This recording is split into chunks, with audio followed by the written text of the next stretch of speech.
હાલ રાજ્યમાં ચાલતી હજારો પ્રીસ્કૂલ માટે સરકારે કડક નિયમોની અમલવારી કરતા પ્રીસ્કૂલ સંચાલકોમાં રોષ ફાટી નીકળ્યો હતો અને રાજ્યવ્યાપી આંદોલન છેડાયું હતું.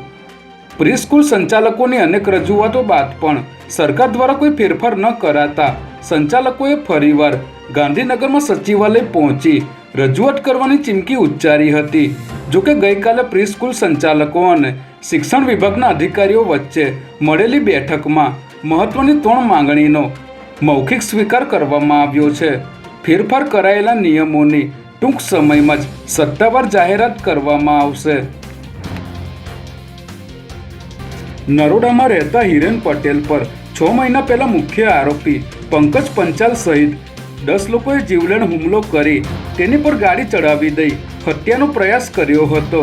જેમાં ગંભીર રીતે ઈજાગ્રસ્ત હિરેન પટેલને 27 જગ્યાએ ઓપરેશન કરવામાં આવ્યા હતા, જેના કારણે ફરિયાદીને 40 દિવસ સુધી હોસ્પિટલમાં સારવાર અર્થે દાખલ રહેવું પડ્યું હતું. ત્યારે આ ઘટનાને 6 મહિના જેટલો સમયગાળો વીતી ગયો હોવા છતાં પણ નરોડા પોલીસે આરોપીઓને ન પકડતા અમદાવાદ શહેર જ્યુડિશિયલ મેજિસ્ટ્રેટ રુચિતા રાજે તપાસ અધિકારીને નોટિસ કાઢી ગુરુવારે કોર્ટમાં હાજર રહેવાનો આદેશ કર્યો હતો.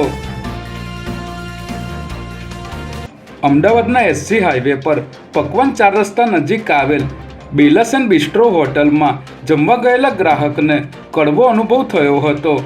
જેમાં યુવકોને પનીરની સબ્જીમાં ચિકન પીરસી દેવામાં આવ્યું હતું, જેથી તેઓએ આ બાબતે ફરિયાદ કરતા હોટલના મેનેજર અને શેફે દાદાગીરી કરી હોવાનો પણ આક્ષેપ કરાયો હતો.